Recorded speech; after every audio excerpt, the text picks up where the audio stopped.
vulnerable to this kind Okay, of flu the temperature virus. is minus 18, feels like minus Former US 27, First Lady Barbara Bush and we are remains in a going to do Texas the hospital for usual treatment of test, throwing respiratory-related boiling issue. water in A the family air and see what spokesperson it says she's happens. doing What happens great to the boiling and water? responding well Hold to on, Misha. treatment. Mina, The let me read. 88-year-old wife of former President George Can you open the H.W. door? Bush was admitted on Monday. The former First Lady has been in and out of hospital for the last few years.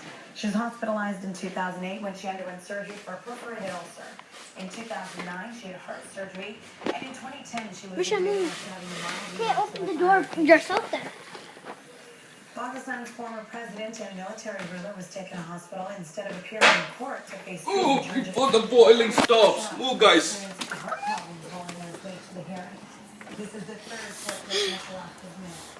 If convicted, he faces the possibility of life Okay? prison. Yeah. Can you see? Yeah. Here from